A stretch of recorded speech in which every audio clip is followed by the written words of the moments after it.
أيها الإخوة، مر معنا في المدود أن هناك شيء اسمه المد الطبيعي، وهو الذي يأتي به كل الناس. قالوا يا موسى، هذه كلها مدود طبيعية. قالوا يا موسى، مد طبيعي بمقدار حركتين، اسمه المد الأصلي أو المد الفرعي. عفوا، المد الأصلي ليس الفرعي، استغفر الله، المد الأصلي. المد الفرعي هو المد الذي يزاد عن حركتين، أكثر من حركتين في بعض الأحيان أو في كل الأحيان. وسبب هذه الزيادة تتبع علماؤنا التلاوة المنقولة عن رسول الله صلى الله عليه وسلم. متى كان الصحابة والتابعون يمدون ويقولون هكذا تلقينا هذا المد بهذا المقدار، وجدوا بأن السبب في إطالة المد عن حركتين، إما أن يكون مجيء همزة أو أن يكون مجيء سكون. فعند مجيء همزة مثل السماء، هذا المد لا يقصر، لا يبقى حركتين بل يزاد. أو يأتي سكون مثل ولا الضالين، اللام المشددة في الضالين جاءت بعد الألف، فليس من القراء أبدا من يقول ولا الضالين هكذا حركتين، أبدا أبدا، بل يزيدونها كلهم ولا الضالين، فيطولون هذه الألف بإجماع. إذن صار عندي المد الأصلي حركتين، المد الفرعي إما سببه همزة أو سببه سكون. اللي سببه همزة المد المتصل، اللي سببه سكون المد اللازم. المد اللازم الذي سببه السكون، هذا المد يسمى المد اللازم لأنه يلزم مده، وأجمع القراء على مقداره، لا بد من مده وست حركات. هذا المد اللازم. المد المتصل أن يأتي حرف المد وبعده همزة في الكلمة نفسها، مثل السماء، سوء، وجيء، تفيء. هذه الألفات والواوات والياءات التي بعدها همزة في الكلمة نفسها، هذه أجمع القراء على مدها، لم يقصر المتصل أحد البتة، لكن اختلفوا في مقداره. فروي لنا عن رسول الله مطولا أو أقصر أو أقصر، المهم ليس حركتين، دائما أكثر من حركتين. لم يقصر المتصل أحد أبدا. إذن أجمعوا على مده واختلفوا في مقداره. لاحظتم الفرق بين اللازم والمتصل؟ اللازم أجمعوا على مده ومقداره، ولا الضالين، الصاخة، ألف لام ميم، أجمعوا على مده لم يقصره أحد ومقداره. بينما المتصل أجمعوا على مده يعني لم يقصره أحد ولكن اختلفوا في مقداره. فمن القراء من مده ستا كورش وحمزة، ومن القراء من مده خمسا كعاصم، ومنهم من مده أربعا كبعض الطرق عن عاصم والكسائي وابن عامر، لكن لم يقصره أحد أبدا. هذا المتصل. وضح الكلام؟ الله يسلمكم. نعم. بينما الطبيعي طبيعي بمقدار حركتين. البدل مر معنا بأن البدل ما هو إلا حالة خاصة من المد الطبيعي. أو إي، همز ممدود، أو همز ممدود، إي همز ممدود. مثل آمنوا، أو مثل أوتوا، إي مثل إيمانا. المد البدل بمقدار حركتين، حالة خاصة من المد الطبيعي بس. طيب، صار عندي المد اللازم أجمعوا على مده ومقداره، المتصل أجمعوا على مده اختلفوا في مقداره، البدل أجمعوا على قصره لأنه حالة خاصة من الطبيعي، والطبيعي مقصور بمقدار حركتين. طيب، الآن ننتقل إلى معلومة جديدة. المد العارض للسكون نحن نعلم بأنه يمد حركتين أو 4 أو 6، أليس كذلك؟ تعملون، هذه اللون هذه كم أمدها؟ إما حركتين، تعملون، نستعين، أو أمدها 4، تعملون، نستعين، أو أمدها 6، تعملون، نستعين. نعم. طيب، هذا المروي، قلت لكم في حلقة ماضية هناك المروي وهناك تعليل المروي. المروي على الرأس والعين، العرض السكون حركتين أو 4 أو 6، ما تعليله؟ علماؤنا اجتهدوا في لماذا مد المد العرض السكون، فقالوا تعليلا من عند أنفسهم. المروي على العين والرأس والتعليل من العلماء، نسمعه. قالوا مد العارض للسكون حركتين معناها ما مددنا زيادة عن الطبيعي. إذن كأن السكون الذي جاء في النون تعملون، هذا السكون كأنه ما جاء. لو وصلتها مثلا أقول تعملون يا أيها، تعملون يا، حركتين وأمشي.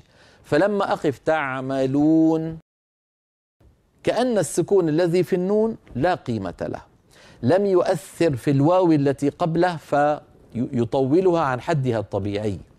هذا وجه قصر العارض للسكون. وجه تطويل العارض للسكون 6 حركات، أننا حملناه على المد اللازم. المد اللازم أن يأتي حرف مد وبعده حرف ساكن سكون أصلي. أصلي يعني وصلا ووقفا. لما يأتي تعملون وأوقف عليه بالسكون فيصير تعملون، يشبه في اللفظ المد اللازم. المد اللازم حرف مد بعده حرف ساكن، العارض للسكون حرف مد بعده حرف ساكن. الفرق بينهما أن هذا السكون أصلي وهذا عارض بسبب الوقف، هذا الفرق الوحيد، لكن اللفظ واحد. فمن طول العارض للسكون عامله معاملة اللازم، حمله عليه. واضح؟ من مد العارض للسكون 4 حركات لم يقصره كأهل القصر في العارض للسكون، بمعنى لم ينكر أثر السكون كالذين قصروا العارض للسكون، ولم يحمل العارض للسكون على اللازم حملا كاملا تاما، لم يعامله معاملته تماما. قال السكون له دور في تطويل المد لكن أقل من السكون الأصلي. جعل للسكون الأصلي مزية على السكون العارض، فلا هو أنكر أثر السكون ولا هو جعل السكون العارض كالسكون الأصلي، فمد لكن 4 حركات. هذا الذي قلت أعود فأقول تعليل المروي. التعليل من العلماء والمروي عن رسول الله صلى الله عليه وسلم فعلى العين والرأس. إذن دائما خلوا ببالكم اللازم أجمعوا على مده ومقداره. العارض للسكون مد تشبيها له باللازم، سواء بحمله عليه كليا يعني 6 حركات أو جزئيا 4 حركات. أما من قصره فلم يعتد بالسكون. مد اللين وكنت قد شرحت لكم هذا سابقا، مثل خوف، بيت، مد تشبيها له بالعارض للسكون. صار عندي مد اللين مشبه والعارض للسكون مشبه به، هذا من جهة. ومن جهة أخرى المد العارض للسكون مشبه والمد اللازم مشبه به. إذن عندي 3 مدود لها علاقة بالسكون: اللازم وهو أبوها، أبو هذه ال3، حمل عليه العارض للسكون، وحمل على العارض للسكون مد اللين. شبه العارض للسكون باللازم وشبه اللين بالعارض للسكون، فمد اللين حركتين أو 4 أو 6 بتفصيل ذكرته سابقا. أرجو أن تكون هذه المسألة واضحة. نأتي إلى المد المتصل الذي أجمعوا على مده واختلفوا في مقداره. لم يقصره أحد، لكن بعض القراء رواه لنا مطولا كورش وحمزة كما ذكرت 6 حركات، بعضهم رواه 5 كعاصم، بعضهم رواه 4 كبعض أوجه عاصم والكسائي وابن عامر وغيرهم من القراء، خلف العاشر. من قصر المد المتصل هذا هناك مد يشبهه وهو المد المنفصل. المد المتصل جاء حرف المد والهمزة في الكلمة نفسها. المد المنفصل جاء حرف المد آخر الكلمة الأولى والهمزة في أول الكلمة التي تليها. فلو وصلنا الكلمتين ببعضهما مثلا يا أيها، ياء، مثل جاء، انظروا جاء ياء، لاحظتوا أن اللفظ واحد. المد المنفصل يشبه المد المتصل. الفرق بينهما أن المد المتصل حرف المد والهمزة في الكلمة نفسها، والمد المنفصل حرف المد آخر الكلمة الأولى والهمزة في أول الكلمة التي تليها. المد المنفصل أستطيع أن أقف على الحرف الأول فأقول مثلا وفي أنفسكم، أستطيع أن أقول وفي. لكن جاء ما أستطيع أن أقول وجاء، ما أستطيع أن أفصل جاء عن الهمزة، لا أستطيع أن أفعل ذلك. فالمد المتصل مجمع على مده ومختلف في مقداره. العارض للسكون هناك من قصره وهناك من مده. من قصره لم يعتد بمجيء الهمزة في الكلمة التي تليها، أبقاه مدا طبيعيا وكأن الهمزة لا قيمة لها. يا أيها الذين قوا أنفسكم وفي أنفسكم. من مد العارض للسكون مجموعتين من القراء، مجموعة عاملته معاملة المتصل تماما كالذين طولوا العارض للسكون لما شبهوه باللازم.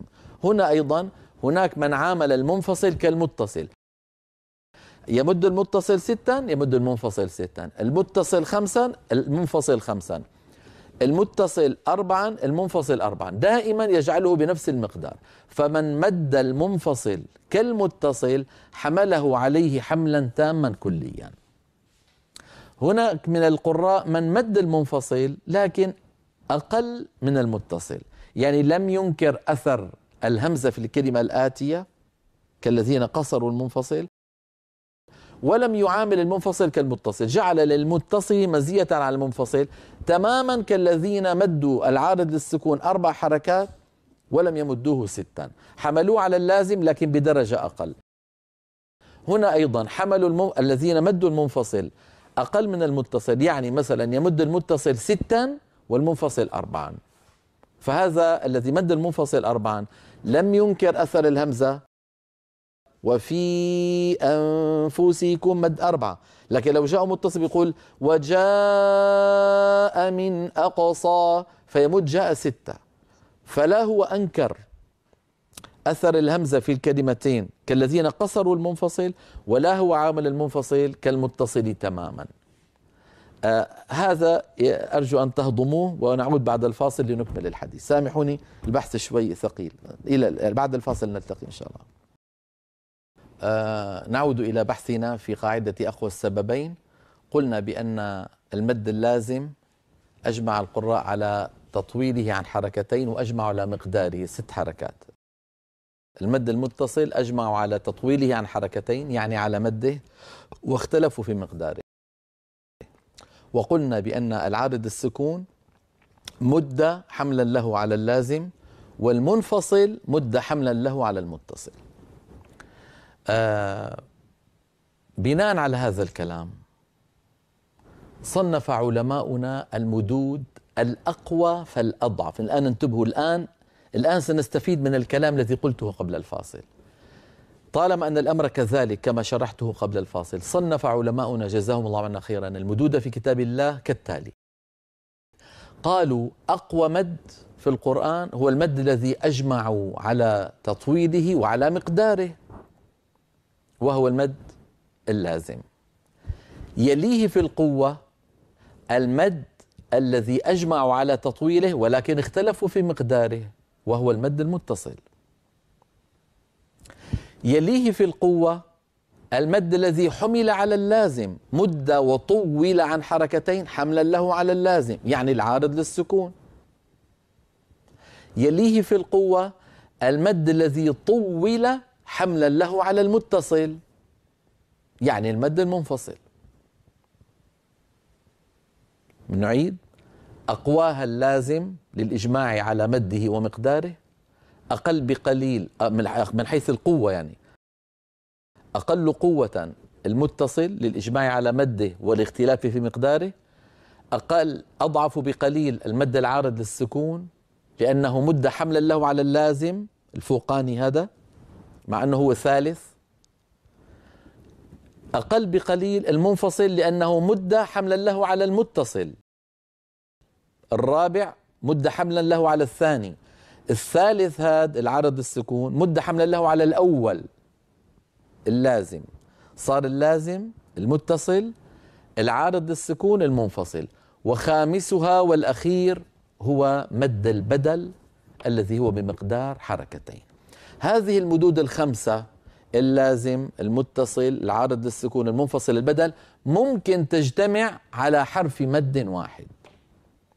قد يقول قائل أين الصلة؟ أين لا يجتمعان. الصلة والمدود الأخرى لا تأتي مع مد آخر على حرف مد واحد. الموجود في القرآن هذه الخمسة ممكن ينطبق تعريفان على حرف مد واحد، لذلك رتبها علماؤنا كما ذكرت لكم هذه الخمسة. كل ما ذكرناه من بداية الحلقة إلى الآن نراه في اللوحات التعليمية التي بين يدينا لهذه الحلقة. أرجو أن تستوعبوها وأن تهضموا ما فيها من معلومات، لأنها يعني فيها شيء من التعليل المنطقي. نرجو أن نرى اللوحة مع بعض. قاعدة أقوى السببين: مقارنة بين أنواع المدود الفرعية. اللازم هو المد الذي أجمع القراء على مده وأجمعوا على مقداره، وهو المد اللازم الاصطلاحي. هذا الأمر صار واضح. الواجب هو يعني المتصل. الواجب معناها المتصل هو المد الذي أجمع القراء على مده، لكن شو؟ واختلفوا في مقداره، وهو المد المتصل. يليه الجائز. المد الجائز يعني روي مده وروي قصره. هو المد الذي اختلف القراء في مده وقصره، يعني منهم من مده ومنهم من قصره، مثل العارض للسكون، مثل المنفصل، مثل الصلة الكبرى، مثل اللين.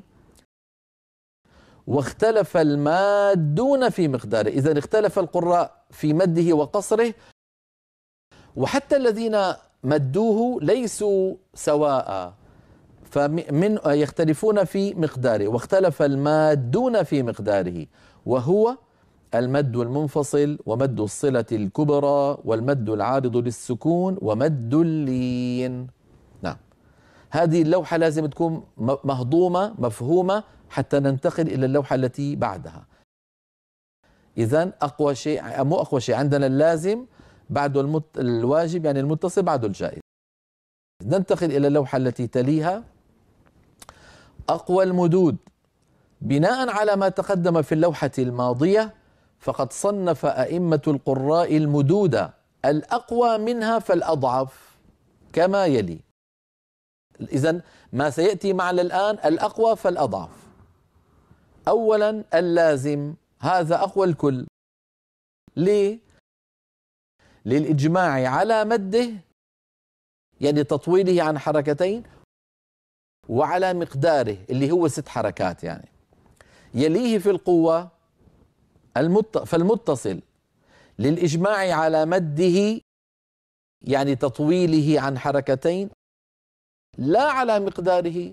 مقداره كما ذكرت لكم منذ قليل قد يكون 4 حركات أو 5 أو 6 بحسب ما تلقي. يليه فالعارض يعني العارض للسكون. لماذا؟ لأنه مد بحمله على اللازم كليا معناتها من مد العارض للسكون 6 حركات كاللازم، أو جزئيا معناها بنمد العارض للسكون 4 حركات. يليه فالمنفصل. لماذا؟ لأنه مد بحمله على المتصل كليا، معناها بنمد المنفصل تماما كالمتصل، أو جزئيا نمده أكثر من حركتين ولكن لا يصل إلى حد المتصل، إلى حد المتصل كالذي يمد المنفصل مثلا 3 حركات والمتصل 6.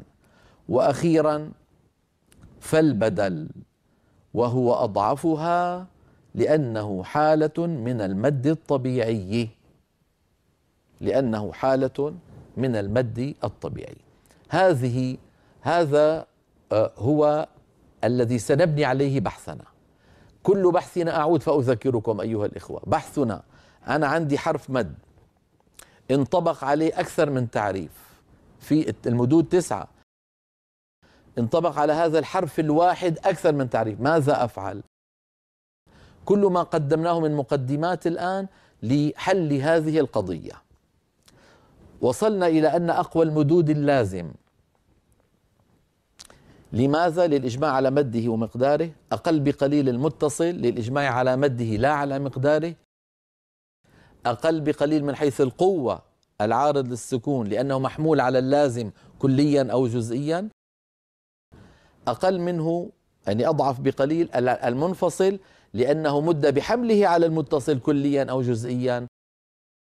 وأخيرا أضعف الكلي البدل لأنه حالة من المد الطبيعي، حالة خاصة من المد الطبيعي بمقدار حركتين.